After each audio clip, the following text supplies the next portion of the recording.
Hello friend, नमस्कार। मैं दिनेश शर्मा। आज आपको एक खास टॉपिक पे कुछ आपको बताना चाहूंगा की जानकारी देना चाहूंगा कि संस्कार क्या होते हैं। आपके जो जीवन में हिंदू धर्म में, सनातन धर्म में 16 प्रकार के संस्कार होते हैं। 16 संस्कार जिसे बोला जाता है। तो गीता प्रेस की एक किताब है संस्कार प्रकाश। उस किताब से मैंने पढ़ा संस्कार क्या होते हैं और मुझे लगा कि ये जानकारी आपको बताना चाहिए क्योंकि बहुत उपयोगी है। तो संस्कार क्या होते हैं कि मानव जो जीवन होता है, एक मानव जीवन को सभ्य और सुसभ्य बनाने के लिए मानव को हम संस्कार देते हैं जिससे कि वो अच्छे अपने जीवन में अच्छी आचरण का पालन करे और जो है एक अच्छा मानव बने और वह मानव संसाधन देश और राष्ट्र के लिए काम सके, उपयोगी कर सके, उपयोगी बन सके। इसलिए संस्कार दिया जाता। एक उसको परिष्कृत और शुद्ध करके जो कमियां रहती है उसको शुद्ध करके अच्छा इंसान बनाया जाता है, उसे संस्कार कहा जाता है।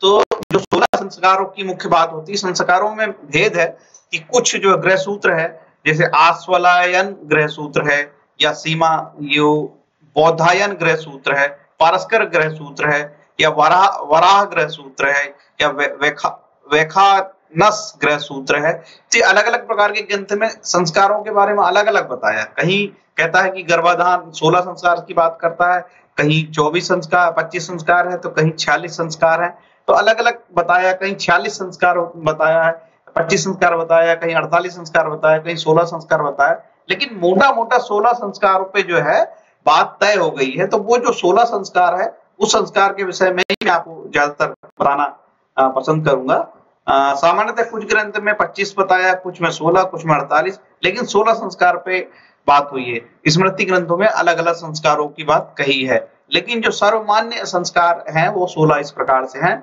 जैसे गर्भाधान संस्कार, पुंसवन संस्कार, सीमंत उन्नयन संस्कार, जात कर्म, नामकरण, अन्नप्राशन, चूड़ा कर्म, उपनयन, वेदारंभ, ब्रह्माव्रत, वेदव्रत, गोदान, समावर्तन, विवाह, ब्राह्मव्रत और अनंत्य कर्म, मतलब अंत्येष्टि के जो कर्म होते हैं, अंतिम कर्म, अनंत कर्म। ओके, ये 16 संस्कार मुख्य होते हैं। इसी की मैं डिटेल आपको थोड़ी थोड़ी बताना चाहूंगा, बहुत लंबी डिटेल नहीं बताना चाहूंगा।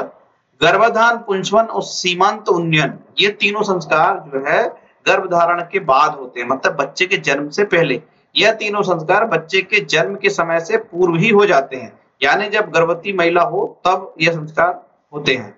ठीक है, जब कोई महिला गर्भवती हो तो उसके बाद उसको ये 3 संस्कार होते हैं। पहला तो जब वो गर्भवती होती, गर्भाधान करने के लिए गर्भाधान संस्कार, फिर पुंसवन संस्कार, फिर सीमंत उन्नयन संस्कार। तो ये जो 3 संस्कार, गर्भाधान, पुंसवन और सीमंतोन्नयन, ये जो है बच्चे के जन्म के पूर्व ही हो जाते हैं। अब इनकी थोड़ी थोड़ी संक्षिप्त डिटेल अपन देख लेते हैं आगे। गर्भाधान जो संस्कार होता है, हिंदू धर्म में संतान उत्पत्ति एक पवित्र कार्य माना जाता है। अतः मंत्र पूजा विधान के बाद शुभ घड़ी नक्षत्र देखकर स्त्री से सहवास संभोग किया जाता है। ऐसा करने से उत्पन्न संतान संस्कारित और संयमित होगी तथा ऐसा मानव संसाधन मानव प्रजाति को विकास की ओर ले जाएगा तथा धर्म की रक्षा करेगा। अतः पवित्र घड़ी में गर्भाधारण करना, बीजारोपण करना की एक पवित्र क्रिया मानी जाती है। मैथुन जो है उसको एक सीमित माना जाता है। हिंदू सनातन धर्म में मैथुन को मनमाने तरीके से नहीं माना गया है। मैथुन एक किसी कारण एक लिमिटेड मैथुन को बताया है, मतलब मानव का जो संभोग की क्रिया है उसको सीमित दायरे में रखा गया है। तो गर्भाधान जो संस्कार है एक शुभ घड़ी, शुभ लक्षण और शुभ तिथि देख के जो है जो विवाहिता पत्नी के साथ संभोग किया जाता है। ऐसी संतान जो उत्पन्न होती है निश्चित रूप से वो संस्कार वाली संतान का जन्म होता है जो समाज के लिए और धर्म के लिए उपयोगी होती है। और वो जब वो धार्मिक यदि कोई व्यक्ति होगा, अभी 16 प्रकार के संस्कार वो करेगा तो निश्चित रूप से उसे मानव जन्म के बाद मोक्ष की प्राप्ति होगी और धर्म की रक्षा भी होगी। दूसरा होता है पुंसवन संस्कार। गर्भाधान संस्कार के बाद पुंसवन संस्कार होता है। ये जो संस्कार होता है पुंसवन, पुंसवन का तात्पर्य गर्भाधान संस्कार के बाद पहला संस्कार पुंसवन संस्कार किया जाता है। गर्भाधान के बाद महिला को नियम संयम से रहना चाहिए क्योंकि तीसरे और चौथे और 8वें माह गर्भपात की आशंका होती है। तो गर्भ की रक्षा करने के लिए पुंसवन संस्कार सामान्यतः किया जाता है। गर्भवती महिला के 3 माह के बाद पुंसवन संस्कार किया जाना चाहिए। 4 माह तक बच्चे का लिंग नहीं बन पाता है, मतलब बच्चे का लिंग निर्धारण के पहले से ही ये संस्कार कर लेना चाहिए। गर्भ में जीव जब हिलना डुलना प्रारंभ कर देता है तब ये संस्कार किया जाना चाहिए। जिस कर्म से पुरुष का प्रसव यानी पुत्र का जन्म हो उस गर्भ संस्कार का नाम पुंसवन है। बेसिकली ये संस्कार पुत्र जन्म की प्राप्ति के लिए किया जाता है, क्योंकि हिंदू धर्म में, सनातन धर्म में पुत्र को जो है तारणहार माना जाता है, संतान की उत्पत्ति के लिए, परिवार की वृद्धि के लिए जिम्मेदार माना जाता है, तो इसलिए शुभ माना जाता है। लेकिन आज के दौर में हम ये बात नहीं कह सकते, क्योंकि आज महिला और पुरुष बराबर है। तो पुंसवन संस्कार का मुझे नहीं मालूम है कि आज की डेट में कितना महत्व रह गया है, तो ये एक विवादित मुद्दा हो सकता है, इसीलिए इस विषय में मैं थोड़ा ज्यादा डिटेल नहीं बताना चाहूंगा। अगला जो संस्कार है सीमांतोन्नयन संस्कार। सीमांतोन्नयन शब्द का अर्थ, संस्कार की परिभाषा में आपको बताना चाहूंगा। सीमांतोन्नयन शब्द दो पदों के योग से बना है, सीमंत और उन्नयन। सीमंत का अर्थ है स्त्री की मांग, अर्थात सिर के बालों की विभाजक रेखा। विवाह संस्कार में इसी सीमंत में वर के द्वारा सिंदूर दान होता है, तभी से वह विवाहित सौभाग्यशाली वधु सीमांतनी और सुमंगली कहलाती है। स्त्रियों का यह सीमांत भाग अति संवेदनशील और मर्म स्थान कहा गया। इसमें पवित्र सिंदूर के सहयोग से जो विशिष्ट भावनाएं और संवेग प्रादुर्भूत होते हैं, वे उसके अखंड दाम्पत्य जीवन के लिए सहयोगी एवं अभ्युदयकारी होते हैं। सीमांतोन्नयन संस्कार में भी पति के द्वारा विशेष विधि से गर्भिणी वधु के सीमांत भाग का ही संस्कार होता है। बालों को दो भागों में बांटा जाता है। उन्नयन जिसे उन्नयन कहा जाता है, जिसका प्रादुर्भाव उस स्त्री तथा उसके भावी संतान पर पड़ता है। मतलब जो महिलाओं के सिर के जो बीच का भाग है, जब कंघी करने से दिखता है स्पष्ट उसको, तो वो बीच के भाग में जो सिंदूर लगाने वाला संस्कार, ये संस्कार कहलाता है। आगे समावर्तन संस्कार वो होता है कि संस्कार के अनंतर उपनयन संस्कार के जो बाद में होता है, ब्रह्मचारी गुरुकुल में निवास करता है और वहां वेद आदि की शिक्षा प्राप्त करता है।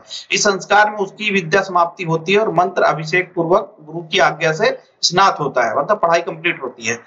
इसके बाद उसमें जो उपनयन संस्कार के बाद जो होते हैं, उसके बहुत सारे जो प्रतिबंध है इस संस्कार में हट जाते हैं, जैसे जटा लोम आदि का छेदन करके गृहस्थ के उपयुक्त चंदन पुष्पमाला पगड़ी। मतलब जब वो बच्चा पढ़ता रहता है उपनयन संस्कार के बाद, तो उस समय बहुत सारे उसके प्रतिबंध हटते हैं। तो ये सारे प्रतिबंध उसके हट जाते हैं, क्योंकि वो गृहस्थ जीवन में प्रवेश करता है, ब्रह्मचर्य जीवन से जो गृहस्थ जीवन में आता है जब वो, तो इसलिए समापवर्तन संस्कार कहलाते हैं। ठीक है, तो ये समापवर्तन संस्कार कहलाया। इसके बाद जात कर्म संस्कार।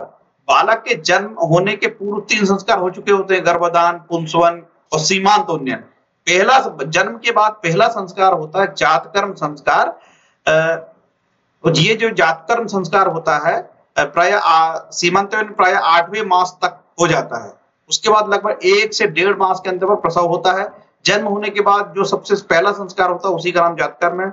इस संस्कार के प्रधान उद्देश्य में बताया गया है कि गर्भस्थ शिशु जो माता के रस से अपना पोषण करता है, उसका आहार आदि का दोष जो बालकों में आ जाता है वो इस संस्कार के द्वारा दूर हो जाता है। इसी के बाद जो नाल छेदन का जो कार्यक्रम होता है वो इसी में होता है, जिसको षष्ठी संस्कार भी कहते हैं अपन। आगे नाल छेदन का जो संस्कार है ये इसी संस्कार के साथ किया जाता है। इसके बाद विवाह संस्कार, इससे तो आप परिचित होते हैं कि हिंदू धर्म में विवाह एक पवित्र रिश्ता है और पवित्र कर्म माना जाता है, पवित्र संस्कार माना जाता है। बच्चे का कर्ण भेद संस्कार होता है, जिस संस्कार में विशेष विधि पूर्वक बालक एवं बालिकाओं के दाहिने और बाएं कान का छेदन किया जाता है, इसे कर्ण भेदन संस्कार कहा जाता है। इसके बाद जो अंत्येष्टि का जो संस्कार है, जब मानव की मृत्यु हो जाती है उस समय भी उसको उसकी जीवन की सदगति को प्राप्त हो, इसके उद्देश्य से भी कुछ संस्कार किए जाते हैं, उसे अंत्येष्टि संस्कार कहा जाता है। एक महत्वपूर्ण संस्कार है और अंतिम संस्कार कहा जाता है। जातकर्म संस्कार का ही भाग है षष्ठी महोत्सव। जिन्हें आप बच्चे के जन्म के समय सबसे पहला संस्कार ये होता है, क्योंकि जब महिला गर्भवती होती 3 संस्कार हो चुके होते हैं, जातकर्म पहला संस्कार है। इसमें षष्ठी महोत्सव मनाया जाता है कि माना जाता है कि षष्ठी देवी ही बच्चे की रक्षा करती है, उसे पालती पोसती है। तो ये षष्ठी देवी के नाम पे छठी के दिन जो होता है, ये छठी भी कहा जाता है, छठी का भाग है ये। छठी के दिन जो पूजा होती है ये षोडश मातृका पूजन भी कहते हैं इसको। तो ये षष्ठी महोत्सव जो है, कुछ लोग इसे राहु वेद भी कहते हैं, इस प्रकार से संस्कार होता है ये षष्ठी महोत्सव। ठीक है, जिसे छठी संस्कार भी कहा जाता है। यज्ञोपवीत संस्कार खासकर ये जो ब्राह्मण है, द्विज जाति के लोग हैं, उनके लिए किया जाता है, बड़ा इंपॉर्टेंट संस्कार होता है यज्ञोपवीत संस्कार।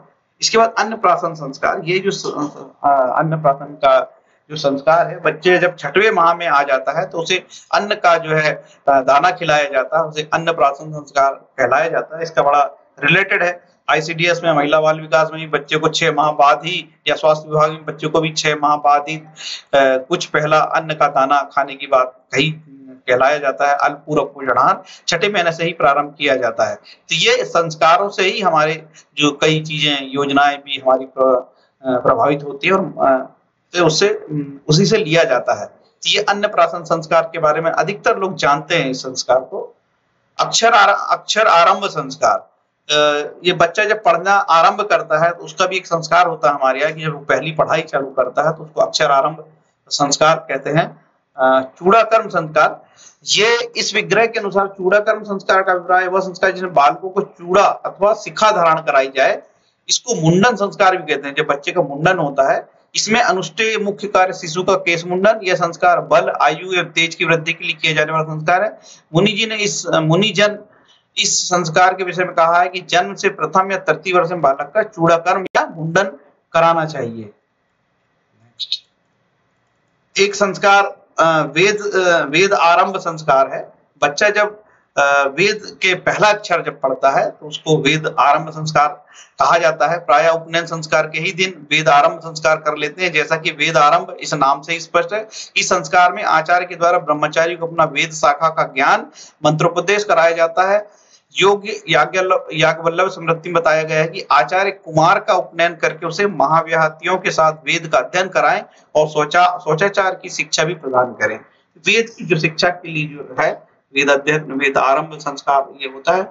इसके बाद नामकरण संस्कार होता है। बच्चे का जो नामकरण करना पड़ता है कि मानव जो आता है उसका कोई नाम होता है जीवन में, और ये जो नामकरण है ये नक्षत्र के हिसाब से होता है कि बच्चा किस लग्न में जन्म हुआ, किस नक्षत्र में जन्म हुआ है। आपको पता होगा 27 नक्षत्र होते हैं, उसके 4 चरण होते हैं, और जो 4 चरण होते हैं उसके अवकढ़ा चक्र के अनुसार उसके अलग अलग भाग होते हैं और प्रत्येक भाग का नाम होता है। जैसे चू, चे, चो, ला, अश्विनी के लिए ली, लू, लो, ला, इस तरीके से नामकरण किया जाता है। तो ये जो है पंचांग से पता लगता है कि बच्चा किस नक्षत्र में पैदा हुआ है, अवकढ़ा चक्र के अनुसार उसका जो नामकरण किया जाता था। इस प्रकार से ये संस्कार की जो परंपराएं हैं यहाँ पूर्ण हुई। 16 संस्कार है, और भी अधिक संस्कार है, क्योंकि मैं बताया था कि ऐसे 46 संस्कार है। तो अलग अलग ग्रंथों में संस्कार के विषय में बताया, लेकिन मुख्य संस्कार जो है 16 होते हैं। फ्रेंड्स, मेरा ये वीडियो आपको कैसा लगा? ये मेरा वीडियो अच्छा लगा हो तो इसे लाइक करिए, सब्सक्राइब करिए। Thank you.